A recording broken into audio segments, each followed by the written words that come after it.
If you're constantly trying to figure out what to post next and you're not really sure what actually connects with your audience, what converts, what builds trust, today I'm going to share with you 8 different types of content, what they are, how to use them, and what they actually do for your brand and the connection with your audience. If we've not met, I'm Sid Chadwick, a personal brand and business coach.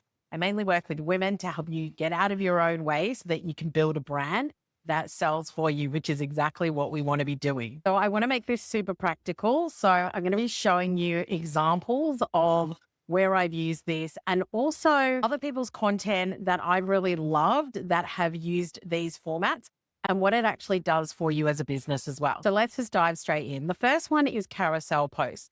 You can use these across any meta platforms, whether it's Threads, Instagram, Facebook. You can also use it on LinkedIn. So when we're talking about these formats, I also want to talk about where you can be repurposing them and using them wherever it is that you like to hang out, or if you're repurposing across platforms, how you can do that as well.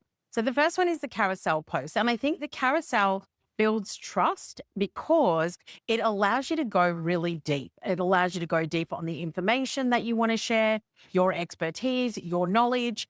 As we know on Instagram, when you use a carousel, it can get shared more times by Instagram because Instagram will show different tiles at different times, which means that you've got more chance of more people seeing it. But carousels do take more time. And so it's using it for the purpose that it's intended, which is that deep insight and taking somebody on a journey, sharing your story with them, sharing tips and tricks with them. This video was actually originally a carousel that I created, which is the 8 types of content to play with that builds trust and sell. Carousels lately have also been getting a lot of traffic. So I think it's also just good to understand what is working right now on the platforms that you're wanting to be on and how do you capitalize on that. The easiest way to do a carousel as well is that there are so many Canva templates that you can use that have already got it all mapped out for you. You just need to change the content and obviously your visual brand. We're also using Claude to build carousels now too.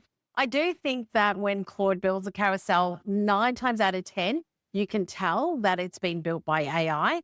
And so you just have to test and see whether that still works for you and your audience, whether it's something that you want to incorporate into your content as well, or whether you like to have a more aesthetic and original look and feel and design. I'm guessing that AI design is obviously going to get better and you're going to be able to customize it more for exactly what you want in the future. But right now, it feels a little generic to me. The second kind of post, which is one of my favorites, which is the personality and relatable post. Now, this can actually have nothing to do with your business. It's more your personal brand personality posts. So I'll give you an example is that my personality pillars within my personal brand, because I've shared before, your personal brand sandwich is your professional. So your expertise, what you've done, where you've come from, your skills. The second thing is your passions. So your beliefs, your values, what you're really passionate about talking about. It could be around mindset, the things that your audience needs to know.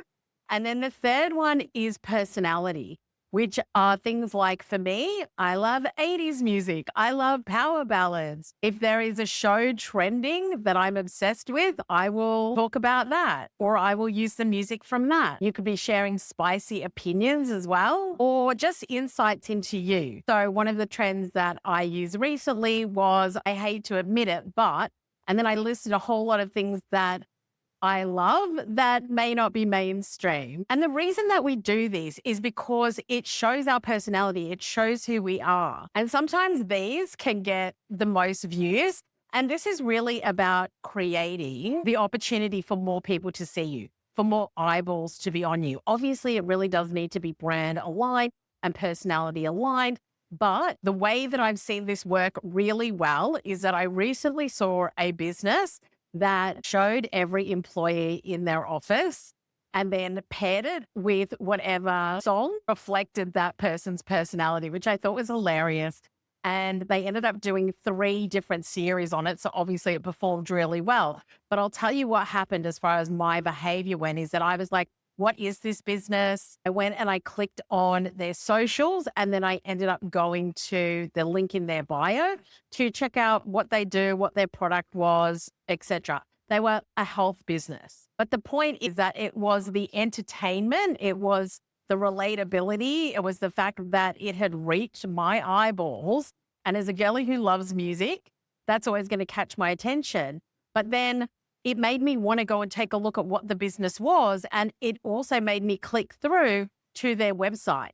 So when you're creating personality-based content, sometimes you can be like, what's the point of this? And the point is to get more reach, to show your personality to people who find that really either fun, relatable, something that they can connect to. Because a lot of times it can build curiosity for them to be like, who is this person? What do they do? How can I find out more about them? And I did a workshop a while ago with a great social media company in New Zealand called the Attention Seekers. And they taught a strategy that they called easily relatable content. So ERC strategy. And it's really just about creating content that gets more views. The more views that you get, the more likely you are to find your audience. Now, obviously, I don't think you want to be doing this all the time, but it is one of the pieces of content that I think is really worthwhile because it does a couple of key things, which is show your personality, show an insight into you, get more views. So even one that I did where I said, I didn't have a great day, but that's okay because I'm obsessed with this song. And the song was trending at the time because the show Off Campus, which is on Prime, everybody is obsessed with at the time that I'm recording this video. And so anything with that soundtrack at the moment is doing really well. Apart from the fact that I love that music, but what it did is that my audience who are also obsessed with that show, it brings them back to me because they're like, yes, Suze, I love that as well. And that is currently at 45,000 views. Now, that is absolutely not my average views that I get. And so just understanding that, number one, it gets you back into your followers' feed. It gets you in front of new eyeballs, and it can also help you to reach more people who could be your ideal client. So it's definitely one worth testing and trying. And I do think with all of the ones that I'm going to share with you today, it's about asking yourself, what do I really love? What can I test and try and see?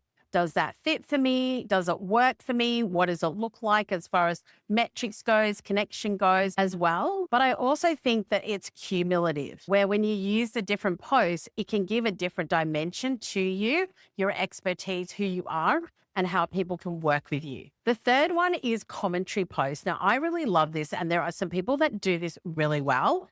And it's taking potentially another video of somebody who's talking about a particular topic and then sharing that video and then sharing your opinion on it. And what that can do is that if you're showing the video, but you're not playing it yet, and then you're setting it up, you've got the hook and saying, this really challenged my mindset. I think that it's something that all creators and founders need to watch and really listen to because it helped me think in a completely different way. They're now waiting for you to play that video. So you're getting a longer watch time at the beginning. And then obviously you want the clip to be really good. You don't want it to be too long. And so I just do screen recording of a clip that I might find. And then I obviously edit it. And then I put that in the frame like I'm showing you here so that people can see that I'm about to stitch something or show you another video that's going to change your mindset or help you think in a different way or show you a tactic that I think is really great. And so I really love commentary content as well. So also think about, what do you love to consume? And is there a way that you can use that style of content for yourself? If you love to consume it, then hopefully you love to create it. And if you love to consume it, then maybe your audience loves to consume it as well. Because at the end of the day, you don't just want to be giving tips and tricks. You want to be giving thought-provoking content that's either entertaining, challenging them, helping them see things in a different way. And so I think commentary content does that really well. It's also great for storytelling too. So think about how you can use that in your content in the next week or two and have a play with it. And a really great way to be able to do that is you might search for your niche or topics that you really love.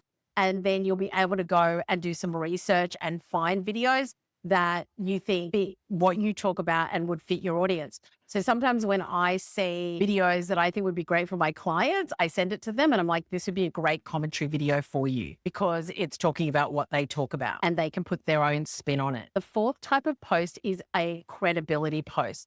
Now, this is where you're sharing your wins, your financials. If you're in the finance space, so business coaching, making money, etc., you're sharing some of those financial elements. Like when somebody shares their income report, that always does really well. If my client has had like a $55,000 launch, I'm going to share that. When I was shared on the main TEDx page with 44 million subscribers, I shared that.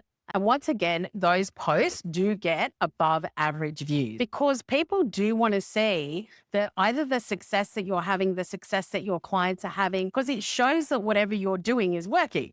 It shows that what you talk about gets the result that you talk about as well. So for example, I'm a speaker and I'm a speaker coach. So me not only doing my TEDx, but then becoming the editor's choice shows that yes, I'm a good speaker. And if you want to become a speaker, I'm somebody that could probably help you to be able to do that. As a business coach, I'm also sharing my client wins. Like my client paid for her whole year within the Amplify Accelerator within the first 8 weeks of us working together by implementing one strategy that I gave her. Or that I've got clients that are saying, I've achieved more in the first 2 weeks of working with Suze than I have in the last 6 months. And so thinking about what that looks like for you, if you're talking about health, then obviously you could be sharing your story, your before and after. If you're in the wellness space, the same thing. So really think about what is the story that I'm telling here that shows my credibility, that shows that what I say, I can actually do. And this is why I'm going to say, don't be shy. This is not the time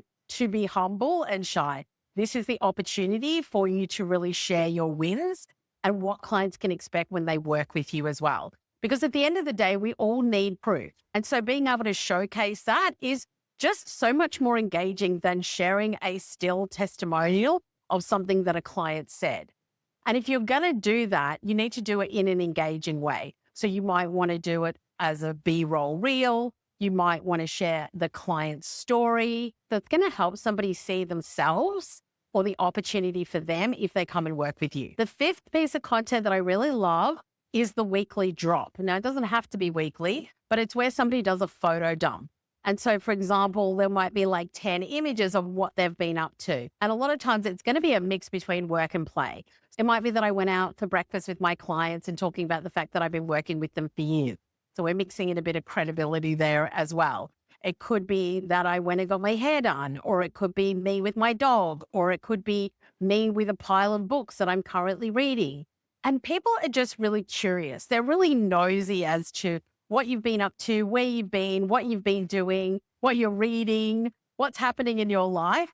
And it's a very easy, relatable piece of content, but also don't underestimate its power as far as building credibility and showcasing your life as well. Because you've got to remember, people don't just buy products and services. Number one, they buy the person behind the product and service.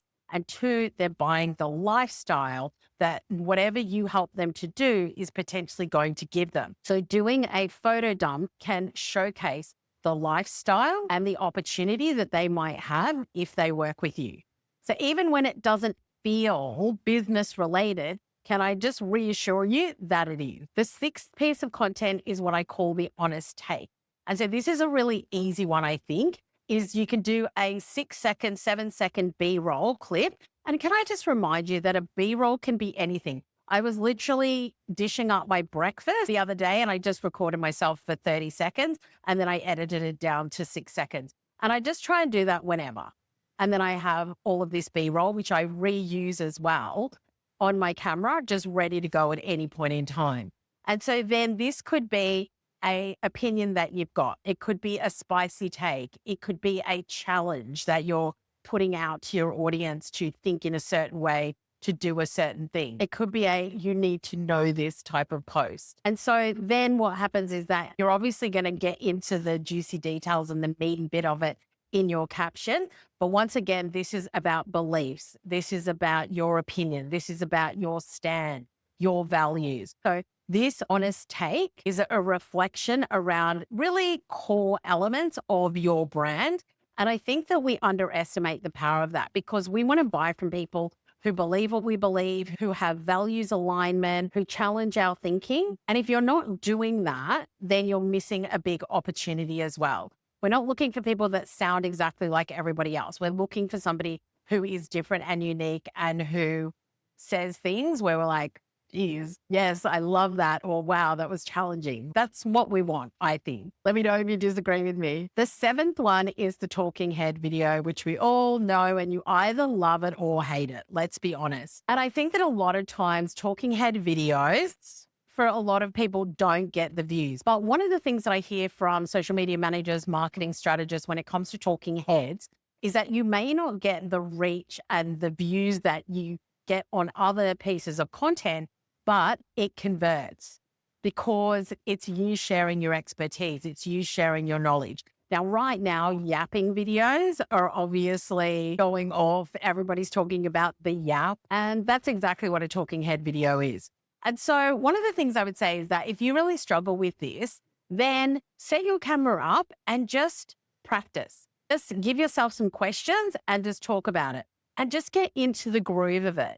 Because I do YouTube videos, because I'm a speaker, it's not that hard. But I'm going to say when you're doing a short form piece of content where you've literally got like 20 seconds to nail something, it can be challenging. And I think that it's only when you practice it and you get really clear on what is it that I actually want to talk about, what's the value here for my audience or the reflection or the story, that you'll start to get better and better at it. And can I just say, you are not going to get great at it if you don't practice, if you don't give it a go, if you don't keep doing it so that it becomes really easy for you to be able to do. And the eighth piece of content that I want to share is the series.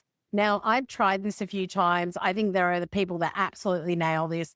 I find it really hard, I'm not going to lie, but this is where you're going to take somebody through a series of 5, 10, 20 videos where you set it up in a way where you're doing part 1, part 2, part 3, part 4, where you're either taking them on a journey, you're sharing the story, you're trying to achieve a goal, or you're teaching them something. So it could be something like, over the next 10 days, I'm going to be sharing the Building Your Brand That Sells For You series, where we're going to be talking about key things that you can do to be able to do X, Y, Z. And then I might sit and batch 10 videos and then schedule them for every day as far as the series goes. Or it might be something that you do on an ad hoc basis, which I've also seen people do really successfully. So if you're like, oh, I'd really love something that has a bit more longevity or something that takes somebody from A to Z, then a series could be something that you do. Now, obviously, these are not probably all the different types of content that you can do, but I think that they are the ones that I always come back to. They're the ones that really pull me into somebody's account. When somebody's doing commentary video and I'm really interested in what they're talking about, that can sometimes be an instant follow for me. If somebody's got a hot take or a spicy opinion, that's another thing that will definitely draw me in. And then if somebody's got a really great series, then I'll definitely come back to it if I love it. And so a series that I recently followed somebody for was a fashion for somebody who is my age, who is my height and size, etc. Because I'm like, that's exactly what I want, because there was that relatability. And so just think about what that looks like for you. And if you're ever stuck, then take a look at these 8 different pieces of content and test them out. See what you like, see what performs well, see what's easy and what's harder, and then work your content strategy from there. Obviously, making sure that it's aligned to your overall authority content engine, which is one of the things that we teach my clients in the Amplify Accelerator, and that you've got your lead magnet so that you're collecting people's emails, you're bringing them into your funnels, you're bringing them into your world, whatever that looks like. And I think that just by having these different things and ways of creating content, just makes it more fun. It just makes it more interesting for us as well. And then you can see what is actually driving sales for you, what is driving the right clients for you. If you take a look and say, from this post, we ended up getting 10 signups and that went through our funnel and we ended up with 2 clients from it, then you want to go back and be able to look at that content and say, what were we saying? What worked on that day, or how can we maybe do more of that as well? And so you want to be creating and measuring as you go, but also do the stuff that you love. Like I said, I'm a big music girl, so it's absolutely a staple part of my content strategy. Maybe not at peak times, but I still do it where I'm like, this is just fun. This is my personality. This is my reflection. And it's something that I love to do. And I feel like it connects really well with my audience. And so that's not a potential conversion piece of content, but it is a personality and easily relatable content piece that I think works really well for my personal brand. I think that's the question you have to ask yourself. And if you want to learn more about how you become a visible expert, you can either watch this video or I've got a free playbook down below that I'll link that you can grab. And I'll see you in the next one.